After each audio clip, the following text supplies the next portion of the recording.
جلسہ شب معراج جشن معراج النبی صلی اللہ علیہ وسلم منعقد ہوئے۔ خود مسجد اعظہ میں جامعہ نظامیہ کے ایک بہترین فاضل خطیب نے مسجد اعظہ میں خطاب کیا۔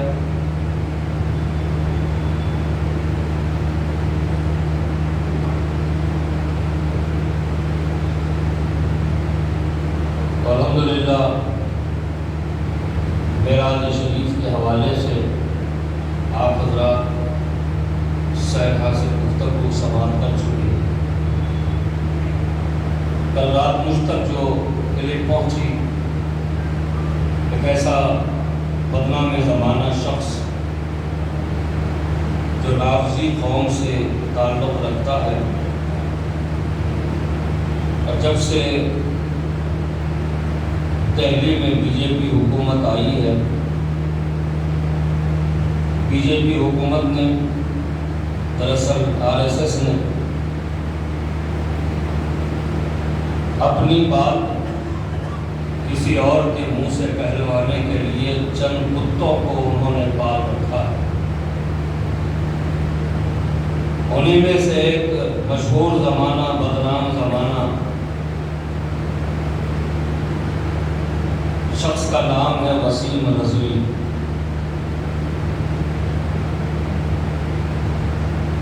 جو لکھنؤ کے شیعہ وقف بورڈ کا چیئرمین ہے اور سابق میں بھی اس نے اسلام منافق، اسلام مخالف باتیں بھی کی ہیں۔ کبھی دینی مدارس کو دہشت گردوں کے اڈے قرار دینا اور کبھی اسلامی تعلیمات کا مذاق اڑانا۔ حق تو یہ ہے کہ یہ اتنا خبیث شخص ہے کہ اس نے ام المومنین سید عائشہ صدیقہ رضی اللہ تعالی عنہا، محبوب خدا، شان اقدس میں گستاخی کی، جسارت کی اور ایک الیاذ باللہ موئی بنانے کا اعلان کیا۔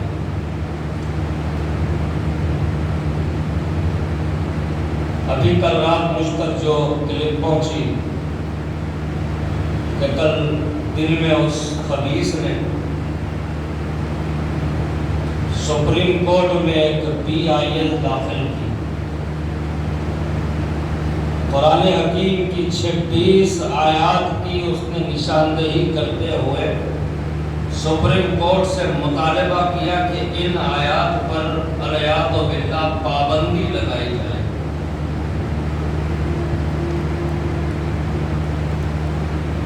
ایسے میر جعفر، میر صادق ہر دور میں دشمنوں کے آلائے کار رہے ہیں اور ہمیشہ اسلام اور مسلمانوں کو ان کے ذریعے نقصان ہوتا آیا ہے۔ یہ اسی قبیل کا ایک شخص ہے، PIL داخل کر کے یہ احاطہ سپریم کورٹ آف انڈیا سے باہر آتا ہے اور پھر میڈیا پرسن سے اس کی گفتگو ہوتی ہے۔ جب اس کی گفتگو میں نے سنی تو غم کی شدت سے کپ کپی طاری ہو گئی۔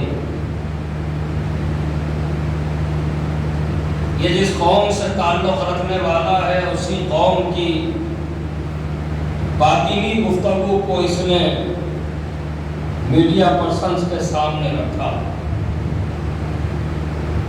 اس کی گفتگو کا خلاصہ یہ ہے، معاذ اللہ، ایک صحیح النسب مسلمان، صاف ستھرے نسب والا مسلمان ایسی بات سوچ بھی نہیں سکتا۔ اس نے کہا کہ جو قرآن نازل ہوا ان میں 26 آیات ایسی ہے کہ جو قرآن حکیم ہی کی تعلیمات کے خلاف ہیں، اور ان آیات کو معاذ اللہ ثم معاذ اللہ ایک مسلمان کو سوچ بھی نہیں سکتا۔ کہا کہ یہ 26 آیات ایسی ہیں کہ ہمارے ماں باپ قربان ان خلفائے راشدین پر، حضور پاک صلی اللہ علیہ وآلہ وسلم نے جن کی صحبت، جن کی تربیت خاص فرمائی، اور یہ جانشینان مصطفیٰ ہیں، سیدنا ابوبکر صدیق رضی اللہ تعالیٰ عنہ، سیدنا عمر فاروق رضی اللہ تعالیٰ عنہ، سیدنا عثمان غنی رضی اللہ تعالیٰ عنہ، یہ اسلام کے اہم ترین بزرگ ہیں جن کی عظمت انسانی عقلوں سے بلند و بالا ہے، جن کے مقام تک انسانی ذہنوں کی رسائی ممکن نہیں، اور جن کی ایمانداری اور جن کے اخلاص پر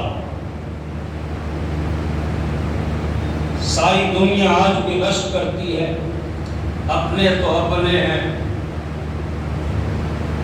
وہ لوگ جن کا اسلام سے کوئی تعلق نہیں ہے وہ بھی ان کی تعریف کرنے پر مجبور ہیں۔ یہ خبیث کہہ رہا ہے کہ ان تینوں نے اپنی حکومت چلانے کے لیے، اپنا دبدبہ بنانے کے لیے، اپنی طاقت بڑھانے کے لیے معاذ اللہ 26 آیات کو قرآن میں شامل کروایا، لہذا یہ 26 آیات کو قرآن سے ہٹانا ہماری ذمہ داری ہے۔ اس نسل حرام کو پتہ ہونا چاہیے کہ اللہ تعالیٰ کی نازل کردہ 4 کتابیں مشہور ہیں، توریت، زبور، انجیل اور قرآن۔ قرآن حکیم سے پہلے جو کتابیں تھیں اللہ تعالیٰ نے اس کی حفاظت کی ذمہ داری اسی قوم کے علماء و مشائخ کے سپرد کی، لیکن جب قرآن حکیم نازل ہوا تو اللہ تعالیٰ نے فرمایا اِنَّا نَحْنُ نَزَّلْنَا الذِّکْرَ وَإِنَّا لَهُ لَحَافِظُونَ، کہ بے شک قرآن کو ہم نے ہی نازل کیا ہے اور اس کی حفاظت کی ذمہ داری بھی ہم اٹھاتے ہیں۔ قرآن حکیم کی ذمہ داری، حفاظت کی ذمہ داری اللہ تعالیٰ نے لی۔ یہی وجہ ہے کہ قرآن حکیم جس زبان میں نازل ہوا وہ زبان بھی محفوظ ہے۔ قرآن حکیم جس تحریر میں، جس خط میں نازل ہوا وہ خط بھی آج بھی محفوظ ہے۔ قرآن حکیم جس تلفظ کے ساتھ نازل ہوا وہ تلفظ بھی آج تک محفوظ ہے اور قیامت تک رہے گا محفوظ انشاءاللہ۔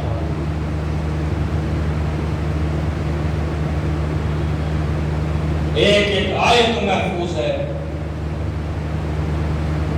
ایک ایک لفظ محفوظ ہے، ایک ایک حرف محفوظ ہے۔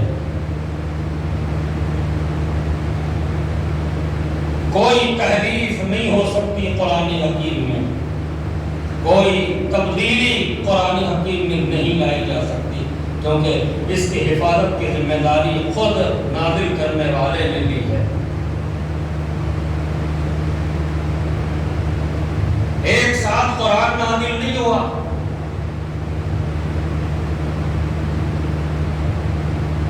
تدریجاً، جیسے حالات، جیسے واقعات، اسی کے تناظر میں اللہ تعالیٰ نے قرآن حکیم کی آیات کو نازل فرمایا۔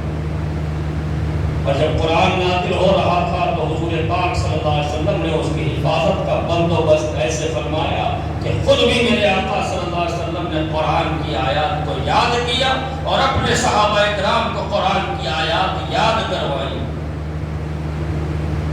نتیجہ یہ ہوا کہ اکثر صحابہ حافظ قرآن تھے اور پھر جب آیات نازل ہوتی تو میرے آقا صلی اللہ علیہ وسلم اس بات کی بھی وضاحت فرماتے کہ یہ آیت کو اس سورے میں ان آیات کے ساتھ شامل کیا جائے. اس طرح قرآن کی حفاظت ہوئی. یہ اللہ کا کرم ہے کہ قرآن کی حفاظت کی ذمہ داری اس نے لی. سابق میں جو کتابیں نازل ہوئی ہے توریت، زبور، انجیل، وہ محفوظ نہیں رہی. اس کی وجہ یہ ہے کہ اللہ تعالیٰ نے اس کی حفاظت کی ذمہ داری اسی قوم کے علماء و مشائخ پہ سپرد فرمائی، اور قرآن حکیم کی حفاظت کی ذمہ داری خود اللہ تبارک و تعالیٰ نے دی. ہارون رشید ہے عباسی خلیفہ. ان کے دربار میں ایک یہودی آتا ہے اور بڑی فصیح و بلیغ گفتگو کرتا ہے. اس کی گفتگو ایسی تھی کہ عربی ادب کا ایک اعلیٰ معیار اس کو کہا جا سکتا ہے.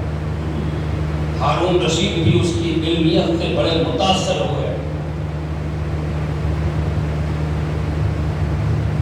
ہارون رشید نے یہ سوچا کہ یہ یہودی ہے، کاش یہ مسلمان ہو جائے تو مسلمانوں کو بڑا نفع ہو سکتا ہے.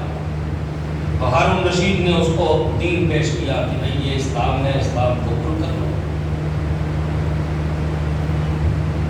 دولت کا بھی اس کو لالچ کیا کہ بھئی تم کو جو چاہیے وہ ہم مہیا کر دیں گے. لیکن اس نے ایک جملہ کہا کہ میرا وہی دین ہے جو میرے آبا و اجداد کا دین ہے. نکل کے دربار سے چلا گیا. 1 سال کی مدت گزری، وہ پھر حضرت ہارون رشید کے دربار میں موجود تھا. لیکن اب اس نے گفتگو بدلی ہوئی تھی. اب بات کر رہا تھا فقہ پہ، احکام شرع پہ وہ گفتگو کر رہا تھا. ہارون رشید نے اسے پہچان لیا. کہا ارے تم تو وہی ہو نا جو یہودی ہو اور سال گزشتہ میرے پاس آئے تھے. میں نے اسلام قبول کرنے کی تمہیں دعوت دی اور تم نے ٹھکرا کر میرے دربار سے جانے کو ہی ترجیح دی. لیکن یہ کیا معاملہ ہے کہ اب تم مسلمان ہو کر آئے ہو؟ یہ کیسے یہ واقعہ پیش آیا؟ مجھے بتاؤ.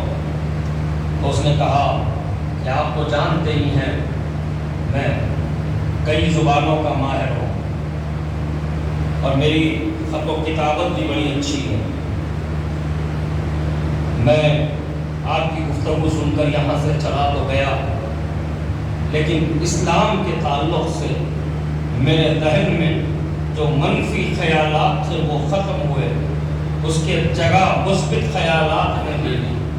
تو میں نے آزمانے کے لیے اپنے انداز میں ایک طریقہ اختیار کیا. وہ طریقہ یہ تھا کہ میں نے سب سے پہلے جا کر 3 نسخے توریت کے لکھے اور تینوں نسخے میں نے ایک دوسرے سے الگ الگ کر دیے. کوئی آسانی سے اس کو پکڑ نہیں سکتا تھا. میں نے تینوں نسخے بازار میں لے جا کر بیچ دیے. لوگوں نے اسے ہاتھوں ہاتھ لے لیا اور بہت ساری رقم میرے حصے میں آئی. پھر تھوڑے دن کے بعد میں نے انجیل کے 3 نسخے لکھے، تینوں بھی ایک دوسرے سے الگ رکھے اور بازار میں لے جا کر اسے بھی بیچ دیا. اس سے بھی بہت بڑی رقم میرے ہاتھ آئی. لوگوں نے اسے ہاتھوں ہاتھ لے لیا، جبکہ تینوں نسخے بالکل الگ الگ تھے آپس میں. جب میں نے دونوں کتابوں کا حال دیکھ لیا، کچھ دن اور میں نے محنت کی اور قرآن کے 3 نسخے میں نے لکھے اور تینوں میں کچھ تبدیلیاں میں نے کر دی. دونوں کتابوں کی طرح جب یہ کتاب قرآن کو بھی میں بازار لے گیا، بیچنا چاہتا تھا. مسلمان آئے، قرآن اچھے خط میں لکھا ہوا ہے، قرآن کو حاصل کرے. لیکن جب قرآن میرا لکھا ہوا قرآن کتاب جب ان کے ہاتھ میں پہنچی تو مجھے روپیہ دینے کے بجائے مجھے مارنے کے لیے مسلمان دوڑے. بازار میں اپنی جان بچانے بھاگتا رہا، بڑی مشکل سے اپنی جان بچایا. اس واقعے نے میری زندگی کو تبدیل کر دیا. میں نے کہا یہی اسلام حق ہے، یہی دین حق ہے، اور اس پر اس کے مسلمانوں کے لیے اللہ تعالیٰ کا جو مسلمانوں کے پیغمبر پر اللہ کا جو کلام نازل ہوا وہی حق ہے، کیونکہ یہ کلام ایسا ہے جس کی حفاظت کی ذمہ داری اللہ نے لی ہے۔ ہلکی سی تبدیلی آ جائے تو اللہ تعالیٰ نے اپنے بندوں کے سینوں میں اس کو محفوظ رکھا ہوا ہے، اس میں تبدیلی نہیں لائی جا سکتی۔ بس اسی واقعے نے مجھے اسلام قبول کرنے پر مجبور کر دیا اور میں مسلمان ہو گیا۔ حضرات گرامی، عرض یہ کرنا ہے کہ قرآن حکیم اللہ کا کلام ہے، رسول پاک صلی اللہ علیہ وآلہ وسلم پر نازل ہوا اور اس کی حفاظت کی ذمہ داری اللہ تعالیٰ نے لی۔ حضور پاک صلی اللہ علیہ وسلم نے قرآن کو محفوظ کرنے کا انتظام کیا۔ جب میرے آقا صلی اللہ علیہ وآلہ وسلم کا وصال ظاہری ہوا تو سینکڑوں صحابہ حافظ قرآن تھے، اور جب عقیدہ ختم نبوت کے لیے حضرت سیدنا ابوبکر صدیق رضی اللہ تعالیٰ عنہ نے جنگ یمامہ لڑی ختم نبوت کے باغیوں سے، تو اس جنگ میں کئی ہزار حافظ قرآن شہید ہو گئے، جس کو لے کر حضرت سیدنا ابوبکر صدیق رضی اللہ تعالیٰ عنہ فکر مند ہوئے۔ صحابہ کرام سے بالخصوص عشرہ مبشرہ میں سے حضرات نے مشورہ کیا کہ اب کیا کیا جائے یہاں،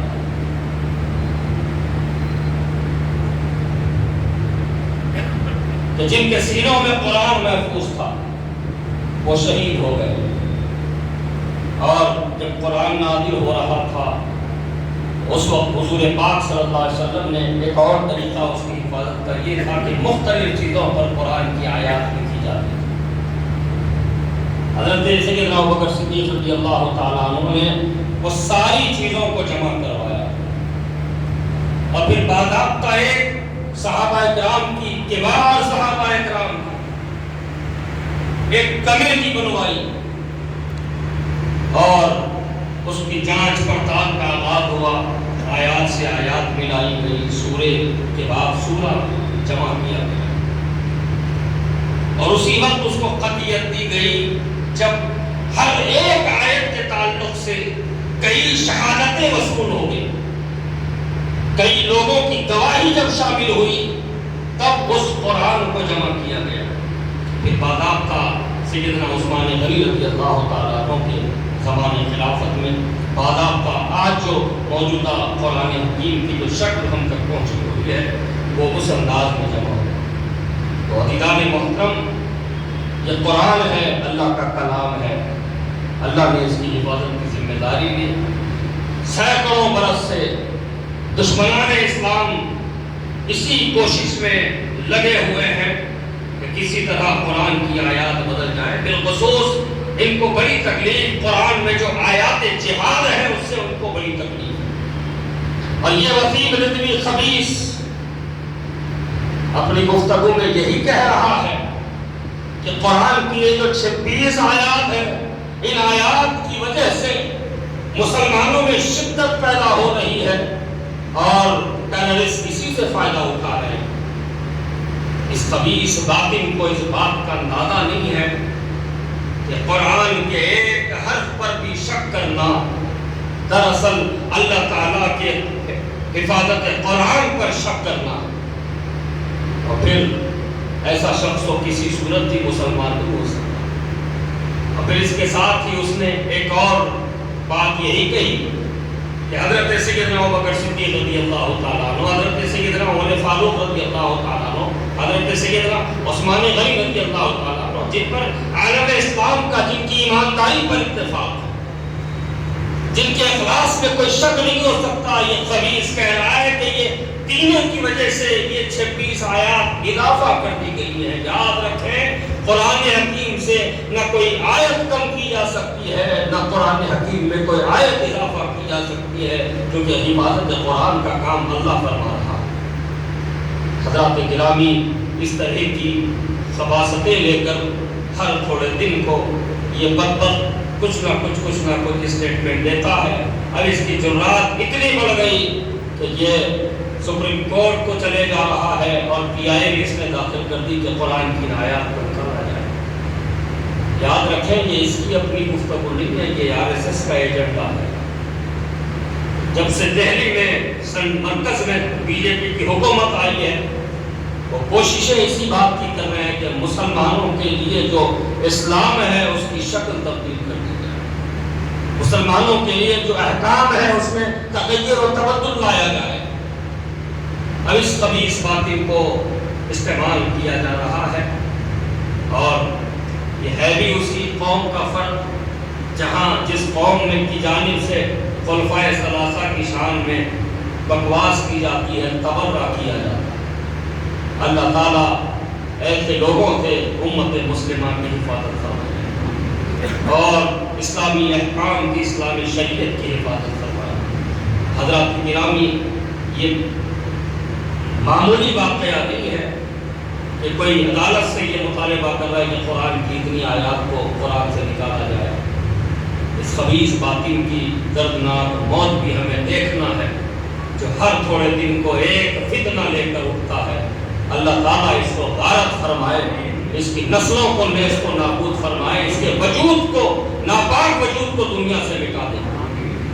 اور عزیزان گرامی، ہم اپنے حیثیت کے مطابق جو کچھ کر سکتے ہیں، جو کچھ بول سکتے ہیں وہ بولتے ہیں، لیکن ان لوگوں کا، ان خبیث باطنوں کا جواب دینے کے لیے ہم کو بہت مضبوط ہونا ہے، اور مضبوطی کا طریقہ میرے آقا صلی اللہ علیہ وآلہ وسلم نے بتا دیا کہ حضور نے خود قرآن حفظ کیا اور میرے آقا صلی اللہ علیہ وسلم پہلے حافظ قرآن ہیں، اور پھر اپنے صحابہ کرام کو صرف قرآن کے معنی مفہوم حضور نے نہیں بتائے بلکہ آیات باضابطہ طور پر انہیں یاد دلوائی۔ اس طرح سے ہمارے لیے جو اللہ کا کلام نازل ہوا ہے اس کی حفاظت کا بندوبست ہوا۔ عزیزان گرامی، پتہ نہیں آنے والے حالات ہمارے ملک میں ہمارے لیے کیسے کیسے ہوں گے۔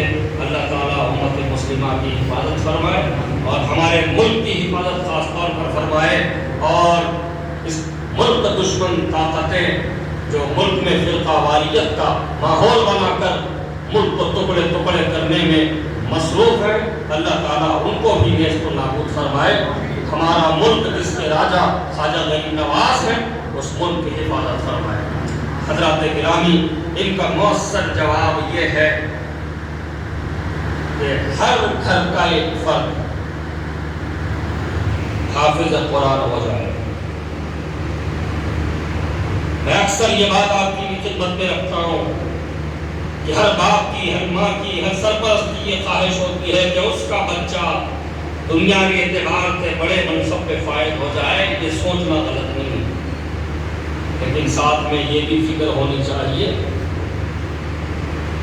بچہ جہاں دنیاوی طور پر بڑے عہدے پر فائز ہو وہیں دینی اعتبار سے بھی وہ مضبوط ہو جائے۔ اس کے لیے بہترین لائے عمل جو ہمارے بزرگوں کا بھی طریقہ تھا کہ اپنی پوری اولاد میں سے ایک بیٹے کو دین کے نام پر اس کی تربیت ہوتی، اس کی پرورش ہوتی، اس کو دین سکھایا جاتا، اسے دین سمجھایا جاتا، تاکہ وہ پورے گھر کے لیے برکت کا باعث ہو جائے اور پورے گھر کا وہ رہنما اور رہبر بن جائے۔ تو حضرات گرامی، اس طرح کے خبیث باطنوں کا ایک مدلل جواب یہی ہوگا کہ ہم ہر گھر سے ایک حافظ قرآن کو نکالیں۔ کل کے دن اگر قرآن حکیم کے اشاعت پر بھی پابندی لگ جائے تو ہمیں کچھ فرق نہ پڑے، ہمارے بچوں کے سینوں میں قرآن محفوظ ہو اور ان کی زبانوں پر قرآن کی آیات جاری رہے۔ اپنے ایک بچے کو اگر ہم دل بڑا کر کے حافظ قرآن بناتے، ہم یہ سوچتے ہیں کہ بھئی حافظ قرآن بنے گا، عالم بنے گا، مولوی بنے گا، کیا مستقبل، کیا فیوچر ہوگا؟ کھانے کو کھانا نہیں ہوگا، پہننے کے لیے 1000-1500 کے اندر کا کرتا پیجامہ چپل پہن کے پھرے گا۔ ہمارے بچے کا فیوچر کیا ہے؟ عزیزان گرامی، میرے آقا صلی اللہ علیہ وآلہ وسلم کی بشارت ہی تو دیکھو، کیا فرماتے ہیں میرے آقا؟ ایک بچہ، ایک حافظ قرآن جب قیامت کے دن پہنچے گا تو اسے یہ اختیار عطا فرمائے گا کہ وہ اپنے جان پہچان متعلقین والوں میں سے 7 آدمیوں کی بخشش کروا لے. کم انعام ہے. ہم دنیاوی اعتبار سے سوچتے ہیں ہمارے بچے کا فیوچر کیا ہوگا. عزیزان گرامی، فیوچر بھی اچھا ہوگا اور حشر کے میدان میں وہ نمایاں ہوگا اور اپنے گھر کے 7 افراد کو بخشوائے گا. یہ معمولی کام نہیں ہے. تھوڑے اصرار کی ضرورت ہے، تھوڑی قربانی کی ضرورت ہے. اور میں کہتا ہوں کہ ایک طریقہ ہے کہ اگر اللہ تعالیٰ نے آپ کو 2-3 بیٹوں سے نوازا ہے، ایک بیٹے کو حافظ قرآن بنائیے. اگر آپ اس کے مستقبل سے خوف زدہ ہیں کہ میرے بچے کے مستقبل کا کیا ہوگا، وہ گھر نہیں بنا سکے گا، وہ اچھی گاڑی پہ نہیں چلے گا، وہ اچھا کھانا نہیں کھا سکے گا، تو ایک طریقہ ہے کہ اپنے دوسرے بیٹوں کو یہ نصیحت اور وصیت کر دیں کہ بیٹا تمہارا جو بھائی حافظ قرآن ہوا ہے، اگر اسے کوئی معاشی مشکلات آتے ہیں تو تم اپنی دولت کے ساتھ اس کے ساتھ کھڑے ہو جانا، کیونکہ حشر میں یہی بچہ ہمارے کام آنے والا ہے. اس طرح کا مزاج بنائیں اور یاد رکھیں ہماری مسجدیں آباد ہو جائے، ہمارے بچے حافظ قرآن ہو جائے تو کسی کی یہ ہمت نہیں ہوگی کہ قرآن حکیم کے خلاف بکواس کرے یا پھر اسلام کی جو مقدس ترین شخصیات ہیں ان کے حوالے سے کوئی بدگوئی کرے.